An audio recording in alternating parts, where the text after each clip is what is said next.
Il y a de cela une décennie, la signature de cet accord-cadre à Addis Abeba augurait de lendemains meilleurs et radieux pour les peuples de notre région. Nos États souscrivaient et décidaient de faire du respect de la souveraineté et de l'intégrité territoriale des pays voisins,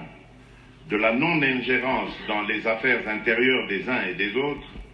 de l'interdiction de fournir une assistance aux groupes armés ni à des personnes impliquées dans des crimes de guerre et contre l'humanité ou des crimes d'agression, et de la facilitation de l'administration de la justice grâce à l'entraide et à la coopération judiciaire dans la région, la pierre angulaire de notre action collective,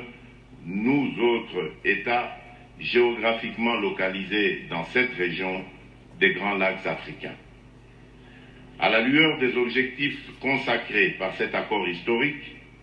d'aucuns auraient préféré que soit célébré ce jour avec faste les acquis de notre engagement collectif pour une région des Grands Lacs complètement pacifiée. Hélas, c'est avec une profonde amertume et une grande désolation que nous constatons, 10 années après l'entrée en vigueur de cet accord, la rupture de ce pacte collectif par un État signataire, j'ai cité la République du Rwanda, qui, sous couvert du mouvement terroriste du M23, pourtant défait,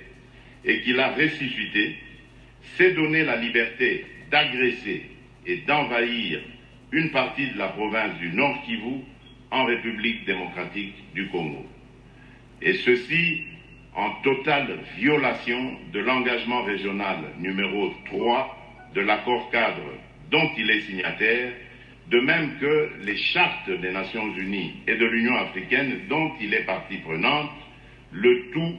sur fond d'exploitation illégale de nos ressources naturelles. Cette attitude délibérée et plus d'une fois réitérée par un État signataire ne nous impose un choix tout autre que la revitalisation de cet accord, tel que l'a notamment recommandé le Conseil de paix et sécurité de l'Union africaine lors de la 1140e session le 17 février dernier, en marge du 26e sommet de l'Union africaine. Le contexte de la tenue de ce sommet nous commande donc de procéder à une évaluation lucide de ce qui aurait pu être fait, c'est-à-dire entreprendre une réflexion approfondie sur le chemin parcouru.